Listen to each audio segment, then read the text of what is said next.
Continuando nossa aula de reações de eliminação, hoje vamos ver os mecanismos E1 e da desidratação de álcools.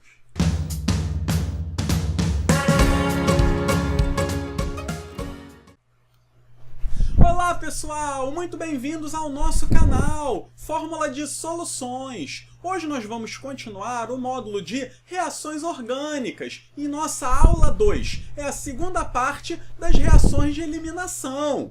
Nós, na nossa aula anterior, vimos os tipos de reação de eliminação. Nós, então, fomos nos deter mais na eliminação de halogênio-hidreto, onde nós estudamos a reação E2. Hoje nós vamos ver a reação E1 e a reação de desidratação de álcools. A reação E1 ela é uma reação de eliminação unimolecular, ou seja, somente um composto vai estar participando da etapa lenta da reação, a etapa determinante da velocidade da reação. Aqui nós temos um exemplo, o brometo de tercbutila reagindo com água, gerando o metilpropeno. Aqui a gente já pode ver algumas diferenças em relação à reação de eliminação E2, aonde aqui a nossa base numa reação E1 é neutra. Na reação E2 era uma base carregada. E o mecanismo da reação E1? Vamos ver como é que é. Ele tem duas etapas principais. A primeira etapa, que é a lenta, é a formação do carbocátion. E essa etapa se dá meramente pela saída do átomo de halogênio. Aqui no caso nós temos uma quebra heterolítica da ligação carbono-halogênio, aqui no caso o bromo. Vamos formar o carbocátion e vamos então ter a eliminação do halogênio com a carga negativa. A segunda etapa da reação, ela é justamente o ataque da base. Aqui no caso, a molécula de água, ela vai abstrair o hidrogênio do carbono beta e esse par de elétrons que formava a ligação CH, ele vai se deslocar para a ligação entre os átomos de carbono, formando então o nosso alceno e deixando o meio ácido. Vamos ver o gráfico da reação E1. Nós então começamos com o haleto de alquila, ele vai então passar por um primeiro estado de transição, onde a ligação carbono-halogênio ela vai se alongando até que ela se rompe. E nós chegamos no intermediário, que é o carbocátion. Esse carbocátion então ele vai sofrer a segunda etapa reacional, que é quando a base abstrai o hidrogênio do carbono beta e essa ligação química carbono-hidrogênio, os elétrons dessa ligação, eles vão migrar formando a ligação π do alceno, que é o nosso produto final. Um fator importante é que a reação E1 ela é extremamente favorecida por solventes polares próticos, como a água, o etanol. E o que nós então temos que saber? Solventes polares próticos são importantes para a reação E1 por causa do carbocátion formado. Esses solventes eles vão estabilizar o carbocátion, fazendo com que a reação ela se processe mais eficientemente. Vamos agora ver quais são os fatores que influenciam na velocidade da reação E1. O primeiro deles é a estabilidade do carbocátion formado. Nós aqui sabemos que os carbocátions benzílicos são mais estáveis que os alílicos, de carbonos terciários, secundários, primários e os vinílicos. Isso daí é devido aos carbocátions benzílicos e alílicos eles possuírem estruturas de ressonância que estabilizam esses carbocátions. Então, se nós formos formar um carbocátion benzílico, a reação E1 vai ser muito mais favorecida do que se nós formos formar um carbocátion primário ou vinílico. Eu diria até que esses carbocátions não se formam e a gente deve ter um outro mecanismo ocorrendo, talvez a reação E2. Um outro fator também que é de extrema importância para a reação E1 é a facilidade da saída do grupo abandonador. Nós aqui sabemos que os iodetos de alquila são muito mais reativos que os brometos, cloretos e os fluoretos. Isso daí é devido à estabilidade do produto formado, aonde o halogênio tem que suportar a carga negativa. Como o átomo de iodo ele tem mais camadas eletrônicas do que os outros halogênios, ele consegue acomodar melhor a densidade eletrônica, sendo uma espécie mais estável. Ou seja, iodeto de alquila é mais reativo que o brometo, que o cloreto e que o fluoreto de alquila. Ainda na reação E1, um fator muito importante é o rearranjo de carbocátion. Devemos lembrar que, sempre que formarmos um carbocátion, nós podemos ter migração de átomos de hidrogênio ou a migração de metilas, sempre para formar o carbocátion mais estável. Como aqui no nosso exemplo, nós temos esse composto.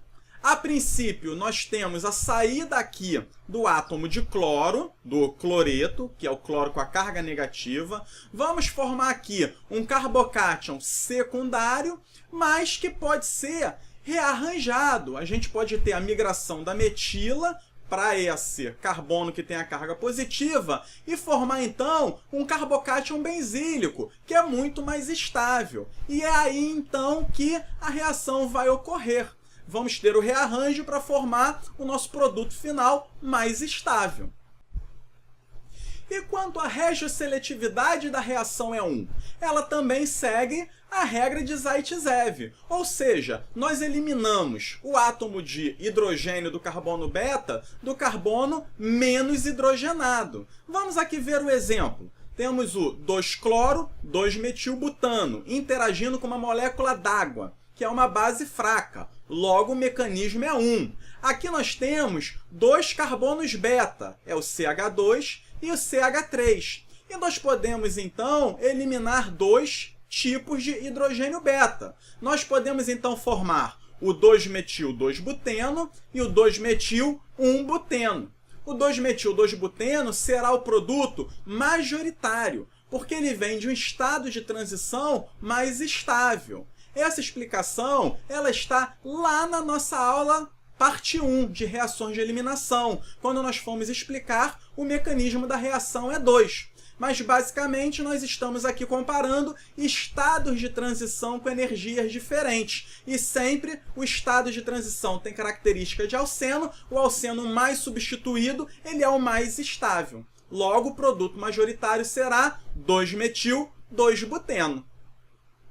Comparando agora a reação E1 com a reação E2. Se nós tivermos como substrato um haleto primário, nós somente vamos ter reação de eliminação E2. Um haleto secundário pode ser a reação E1 ou E2. Aí depende, por exemplo, se eu tiver um solvente polar prótico, favorece reação E1. Solvente polar aprótico favorece reação E2. Se a gente tiver uma base fraca, reação E1. Base carregada, base forte, reação E2. E se nós tivermos um haleto terciário, é muito mais plausível nós fazermos um mecanismo E1 do que um mecanismo E2 devido à estabilidade do carbocátion formado. Lembrando que a reação E2 ela é favorecida por base forte, solvente polar aprótico, e que a reação E1 ela é favorecida por uma base fraca, solvente polar prótico, como nós temos aí nos exemplos. Aqui nós temos um quadro mostrando as condições reacionais para nós termos reações de eliminação, E1 ou E2, ou de substituição nucleofílica, SN1 ou SN2. Por exemplo, se nós tivermos um haleto terciário e nós tivermos uma base fraca, podemos ter uma reação SN1 ou E1. Aqui no caso vai depender principalmente se tivermos aquecimento, sempre favorece reações de eliminação. Vamos ver agora a última parte de nossa aula, que é justamente a desidratação de álcools. Vamos então eliminar uma molécula de água e nós vamos continuar gerando o alceno. O álcool desidrata, perde a molécula d'água, geralmente com a presença de ácido e calor. Aqui nós temos o exemplo do ciclohexanol, gerando o ciclohexeno com a molécula de água. E como é esse mecanismo? Esse mecanismo é muito semelhante ao da reação E1. Nós só temos uma etapa preliminar. Aqui nós chamamos de etapa 1. Essa etapa 1 é justamente aqui o par de elétrons do oxigênio do álcool, ele ataca o H+, o hidrogênio ionizável do ácido, aqui representado pelo H3O+, o hidrônio. E nós vamos então ter um álcool protonado. Perceba que agora eu tenho nessa parte rosa do álcool H2O, que é um excelente grupo de saída, pois sai com uma molécula de água, que é neutra. Aqui que começaria aquele nosso mecanismo E1. Nós então temos a quebra heterolítica da ligação carbono-oxigênio para liberar a molécula de água e formar o carbocátion. Aqui no caso formamos um carbocátion terciário que é estável. E a nossa terceira e última etapa nós temos então a própria molécula de água, ela vai abstrair o hidrogênio que está no carbono beta. Esse par de elétrons da ligação carbono-hidrogênio ele se desloca para a ligação entre os átomos de carbono, formando a ligação π. E nós aqui então formamos o 2-metilpropeno. Devemos aqui prestar atenção que na desidratação de álcools, como toda reação é 1, nós podemos ter a ocorrência de rearranjos. Então, nós sempre devemos formar o carbocátion mais estável, podendo fazer migração de átomos de hidrogênio ou de metilas. Aqui na nossa reação, o 3,3-dimetil-2-butanol forma o 2,3-dimetil-2-buteno ou 2,3-dimetil-1-buteno.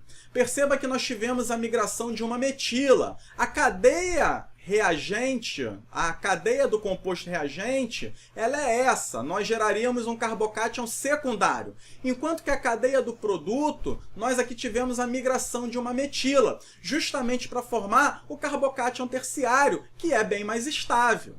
E aí, pessoal, ficou aí alguma dúvida? Escrevam para nós, deixem as suas sugestões e os seus comentários sobre o vídeo. E lembrem-se de inscrever no canal do YouTube, curtam a nossa fanpage do Facebook e o nosso Instagram. Um grande abraço a todos, pessoal! Vamos às aulas!